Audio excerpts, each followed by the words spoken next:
Hi friend, आज के इस वीडियो में हम लोग देखेंगे लेबर कार्ड को कैसे बनाना है, जिसे हम श्रमिक कार्ड भी कहते हैं। लेबर कार्ड कैसे बनाना है, आप किसी भी क्षेत्र में काम करते हो आप लेबर कार्ड बना सकते हो अगर लेबर हो तो लेबर कार्ड कैसे बनाना है, लेबर कार्ड में क्या फैसिलिटीज है, क्या इसमें कितना शुल्क लगता है, तो आपको ये सारी चीज़ें इस वीडियो में देखने को मिलेगी। तो आज के इस वीडियो में कंप्लीट प्रोसेस लेबर कार्ड को बना के दिखाएंगे और आपको सारा प्रोसेस बताएंगे किस तरह से बनाना। तो चलिए वीडियो को शुरू करते हैं और आपको दिखाते हैं। सबसे पहले हम आ जाते हैं अपने कंप्यूटर स्क्रीन पे। तो यहाँ पे सबसे पहले आपको गूगल में सर्च करना है UPBOCW।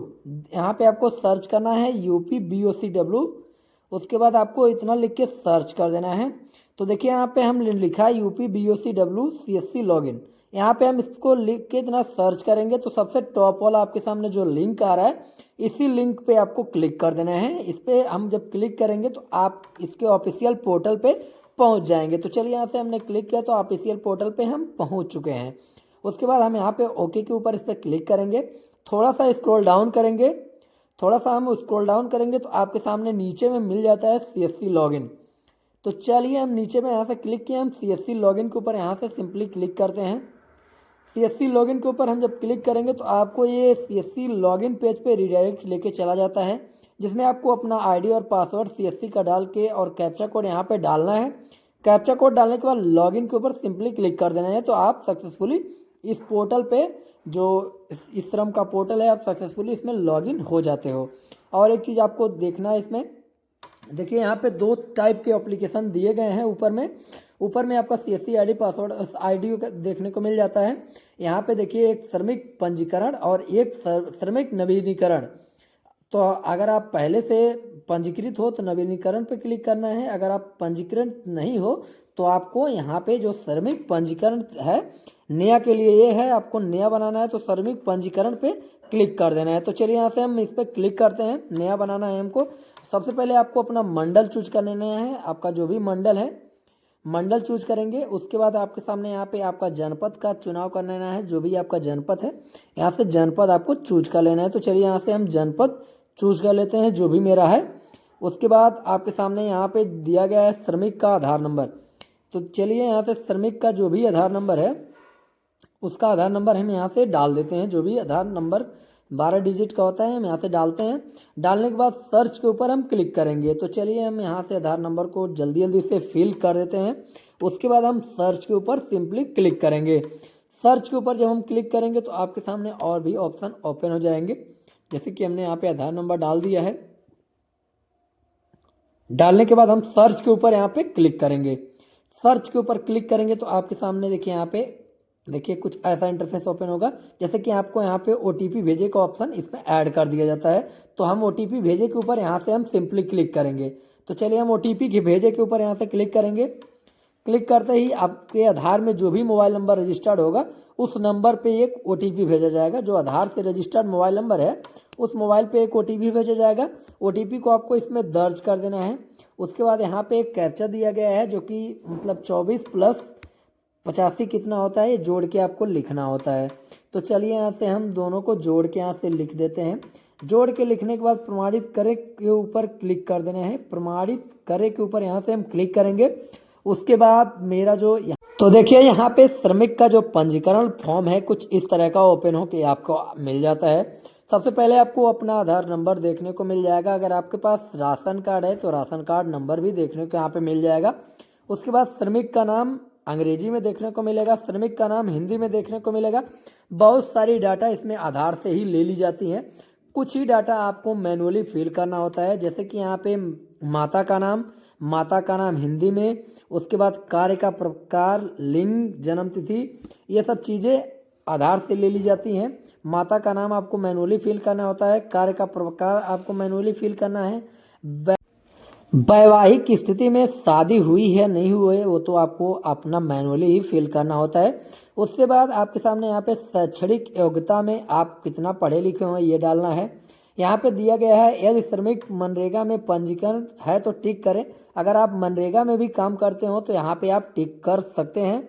उसके बाद मोबाइल नंबर ये मैनुअली फिल करना है। देखिए यहाँ पे कार में बहुत सारा काम दिया गया है। ये नहीं है कि आप केवल नरेगा में काम करते हो तो ही आप श्रमिक कार्ड बना सकते हो। देखिए यहाँ पे जितने भी काम है ये सब श्रमिकों के लिए है। जिस भी प्रकार का आप काम करते हो उस भी प्रकार से आप श्रमिक कार्ड बना सकते हैं। जैसे कि यहाँ पे वेल्डिंग, बढ़ई, मैकेनिज्म, उसके बाद सड़क निर्माण, चट्टान तोड़ने का काम, बहुत सारा काम है। मैं इस काम को बताऊंगा तो वीडियो बनाने में इतना टाइम लग जाएगा, काफ़ी टाइम लग जाएगा। इसमें से आप पढ़ के जो भी आप काम करते हो उसके हिसाब से आप यहाँ से चूज कर सकते हैं। इतना जानकारी आपको, देखिए यहाँ पे वैवाहिक स्थिति हमने बोला था, जो आप शादीशुदा हैं तो शादीशुदा फिल करेंगे, शादीशुदा नहीं है तो आपको अविवाहित पे क्लिक करना है। यहाँ पे आपको अपना कैटेगरी चूज कर लेना है, अनुसूचित जात, अनुसूचित जनजात, ओबीसी, एससी जो भी हैं यहाँ से फिल कर लेना है। उसके बाद मोबाइल नंबर के ऑप्शन पे आपको मोबाइल नंबर दर्ज कर देना है। मोबाइल नंबर दर्ज हो जाने के बाद, इतना जानकारी फिल हो जाने के बाद आपको थोड़ा सा स्क्रॉल डाउन कर लेना है। तो चलिए हम थोड़ा सा यहाँ से स्क्रॉल डाउन करते हैं और यहाँ पे आपको फोटो भी आपका देखने को मिल जाता है। तो चलिए हम थोड़ा सा यहाँ से स्क्रॉल डाउन करते हैं। उसके बाद नीचे वाले ऑप्शन में देखते हैं कौन कौन सी चीज़ें यहाँ पे देखने को मिलती है। तो देखिए हम थोड़ा सा नीचे करेंगे तो यहाँ पे आपको एड्रेस के सेक्शन में आप आ जाते हो। एड्रेस के सेक्शन में आपको यहाँ पे देखने को जैसे जनपद का नाम, उसके बाद तहसील, नगर निकाय, विकास खंड, यहाँ पे सबसे पहले आपको जनपद चूज कर लेना है। उसके बाद तहसील चूज करेंगे। अगर आप नगर निकाय हैं तो नगर निकाय पे क्लिक करेंगे। अगर आपका कोई ब्लॉक भी है तो ब्लॉक खंड के ऊपर आपको क्लिक करना है, यानी कि आप ग्रामीण से हैं तो ब्लॉक खंड के ऊपर आपको क्लिक कर देना है। उसके बाद विकास खंड यहाँ पे आपको चूज कर लेना है, जो भी आपका विकास खंड है। उसके बाद आपके सामने यहाँ पे वार्ड, गांव में आपको गांव का नाम ऑनलाइन चूज कर लेना है, जिस भी गांव में आप निवास करते हो। उसके बाद आपको यहाँ पे पिन कोड का ऑप्शन जो मिल रहा है, पिन कोड आपको यहाँ से सिंपली दर्ज कर देना है। तो चलिए पिन कोड यहाँ से दर्ज करेंगे। उसके बाद इसमें पोस्ट में आपका ऑनलाइन ही आपको पोस्ट चूज कर लेना है। ऑनलाइन आपको पोस्ट देखने को मिल जाएगा, जब गांव आपको मिलेगा तो ऑनलाइन में पोस्ट भी देखने को मिल जाएगा। तो चलिए यहाँ से हमने पोस्ट को चूज कर लिया है। उसके बाद थाना में आपका जो भी थाना है यहाँ से फिल कर लेना है। और एक चीज़ आपको बता दें, अगर आपका अस्थाई पता और पत्र व्यवहार का पता दोनों सेम है तो आपको नीचे वाला भरने की ज़रूरत नहीं है, केवल आपको यहाँ पे से एक टिक कर देना है। उसके बाद आपने जो ऊपर पता फिल किया है नीचे में ऑटोमेटिक यहाँ से फिल हो जाएगा। आपको एक चीज़ यहाँ से सिलेक्ट करना होता है, मंडल आपको दोबारा से यहाँ से सिलेक्ट कर लेना है। तो चलिए हम मंडल यहाँ से दोबारा से सिलेक्ट कर लिए हैं। मंडल सेलेक्ट करने के बाद थोड़ा सा हम यहाँ से स्क्रॉल डाउन करेंगे। तो चलिए यहाँ से हम थोड़ा सा स्क्रॉल डाउन करेंगे तो आप आ जाएंगे यहाँ पे नॉमिनी के डिटेल में। नॉमिनी के डिटेल में आपको यहाँ पे दिया गया है, मैं देखिए नॉमिनी एंड फैमिली का डिटेल है यहाँ पे दिया गया है। विदेश में भी काम करने के लिए इच्छुक हैं जो श्रमिक हैं, क्या आप विदेश में भी काम करने के लिए इच्छुक हैं? अगर इच्छुक हैं तो हाँ पे क्लिक करेंगे सबसे ऊपर वाले पे।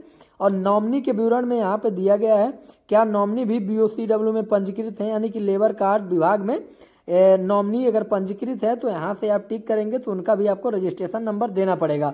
तो मेरे दशा में पंजीकृत नहीं है तो मैं यहाँ से नॉमिनी का नाम इंग्लिश में और हिंदी में दोनों में डाल देता हूँ। और उसके बाद श्रमिक से संबंध, तो मैं श्रमिक के पत्नी का नाम डाला हूँ तो यहाँ पे श्रमिक से संबंध पत्नी हम यहाँ से चूज कर लेते हैं। उसके बाद यहाँ पे दिया गया है श्रमिक के परिवार में सदस्यों का विवरण। अगर श्रमिक के परिवार में और भी सदस्य हैं और वो BOCW में काम करते हैं, यानी कि लेबर कार्ड उनका बना हुआ है, तो यहाँ पे लेबर का उनका पंजीकरण नंबर, नाम, सदस्य का नाम, आधार नंबर, सारा कुछ इसमें फिल करना होता है। तो मेरे दशा में मुझे परिवार का कोई विवरण ऐड नहीं करना है तो मैंने इसको स्क्रॉल डाउन कर दिया है। उसके बाद हम आ जाएंगे बैंक के विवरण में। बैंक के विवरण में आपको एक चीज़ बता दें, आपका जो भी बैंक है, बैंक खाता सबसे पहले आपको दर्ज कर देना है। उसके बाद IFSC कोड आपको दर्ज कर देना है। इसमें अकाउंट नंबर डालना है, यहाँ पे IFSC कोड जो लिखा है यहाँ पे IFSC कोड डालना है। इतना डालते ही यहाँ पे बैंक का नाम, बैंक का शाखा ऑटोमेटिक ही यहाँ पे देखने को मिल जाएगा ऑनलाइन के माध्यम से। उसके बाद यहाँ पे खाते के प्रकार में चालू खाता, बचत खाता, जनधन खाता जो भी है यहाँ से चूज कर लेंगे। उसके बाद यहाँ पे EPF यदि लागू हो, तो मेरे दशा में नहीं लागू है तो मैं इसको छोड़ देता हूँ। उसके बाद यहाँ पे लिखा हुआ है बोर्ड में पंजीकरण, देखिए यहाँ पे लिखा गया है श्रमिक पंजीकरण स्व प्रणाली घोषणा पत्र। पहले हम लोग इसको हाथ से भरते थे, अब ये ऑनलाइन ही भरा आपको देखने को मिल जाएगा। तो हम यहाँ से जो भी हमने ऊपर में फिल किया उसी हिसाब से ऑटोमेटिक ही फिल हो जाता है। आपको एक चीज़ बता दें, आप काम कहाँ करते हैं उसका डिटेल आपको यहाँ पे नियोजक में देना होता है। किस भी कंपनी में आप काम करते हो या किसी के वहाँ काम करते हो या किसी ठेकेदार के वहाँ काम करते हो, तो यहाँ पे नियोजक में आपको जहाँ जहाँ आप काम किए हो, जैसे 2 कंपनी में आप काम किए हैं तो 2 कंपनी में कौन कौन सा काम किए हैं वो काम आप यहाँ से चूज कर लेंगे। नियोजक में आप 1 नियोजक, 2 नियोजक, 3 नियोजक, जितना नियोजक आप जहाँ जहाँ काम किए वहाँ से आप डाल सकते हैं। आप चाहें तो एक ही नियोजक डाल सकते हैं। अगर लगातार आप एक ही जगह काम करते हो तो आपको एक ही नियोजक डालना है। देखिए यहाँ पे पुताई मिट्टी का काम मेरे दशा में जिसका मैं ये लेबर कार्ड बना रहा हूँ, ये 2 काम करते हैं, तो इसलिए हमने यहाँ पे पुताई का काम और मिट्टी का काम यानी कि लेबर है, कोई भी काम मिल जाता है तो कर लेते हैं। तो यहाँ पे देखिए हमने कम से कम आपको 90 दिन से कम काम दिखाना नहीं है, क्योंकि 90 दिन से कम अगर काम करते हो तो आप लेबर नहीं माने जाओगे। तो देखिए हमारे दशा में 150 दिन का काम है, क्योंकि ये लगातार ही काम करते रहते हैं। तो देखिए हमने यहाँ पे पुताई वाले में 100 दिन का भरा है। उसके बाद नियोजक में यहाँ पे उसका नाम डाल दिया है जहाँ जहाँ ये काम किए हैं। उसके बाद यहाँ पे मिट्टी के काम में जहाँ काम किए हैं उसका नाम डाल दिया हूँ। सारा कुछ इसमें फिल करके डाटा हम सेव के ऊपर सिंपली क्लिक करेंगे। तो देखिए मेरा डाटा सेव हो गया है। हम ओके के ऊपर सिंपली क्लिक कर देंगे। ओके के ऊपर हम यहाँ से क्लिक करेंगे तो आपके सामने यहाँ पे देखने को मिल जाएगा। यहाँ पे देखिए 20 रुपये का पंजीकरण शुल्क और नवीनीकरण शुल्क भी 20 रुपये का है 1 महीने का। तो हम देखिए यहाँ पे सारे घोषणा को यहाँ से टिक करेंगे। टिक करने के बाद यहाँ फाइनल सेव के ऊपर हम सिंपली क्लिक कर देंगे। फाइनल सेव के ऊपर हम क्लिक करेंगे। उसके बाद हम ओके के ऊपर यहाँ से क्लिक करेंगे। ओके के ऊपर हम क्लिक करते ही हमारे सामने हमारा पंजीकरण नंबर देखने को मिल जाएगा। हम ओके के ऊपर दोबारा से क्लिक कर देंगे। ओके के ऊपर हम दोबारा से यहाँ से क्लिक करेंगे तो आपके सामने यहाँ पे देखिए हम ओके के ऊपर क्लिक करेंगे तो आपके सामने यहाँ पे ये डायरेक्ट आपको नीचे थोड़ा सा स्क्रॉल डाउन करेंगे तो यहाँ पे भुगतान करे का ऑप्शन मिल जाता है।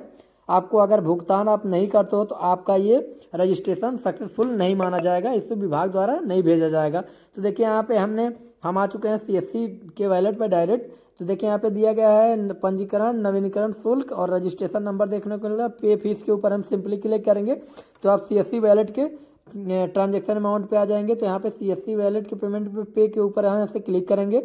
पे के ऊपर क्लिक करेंगे, दोबारा से पे के ऊपर क्लिक करेंगे। उसके बाद हम CSC के वैलेट पे आ चुके हैं। यहाँ पे आपको ID और पासवर्ड डालना है। ID और पासवर्ड आपको डाल के इसमें 45 रुपये का पेमेंट लगता है। 45 रुपये आपको यहाँ से कटवा देना है शुल्क। उसके बाद आपको 45 रुपये आपका कट जाने के बाद आपको एक रजिस्ट्रेशन का स्लिप मिल जाता है। तो चलिए हम यहाँ से पेमेंट को काट देते हैं। पेमेंट काटने के बाद यहाँ पे आपके सामने एक रसीद मिलेगा, हम आपको वो भी दिखाएंगे।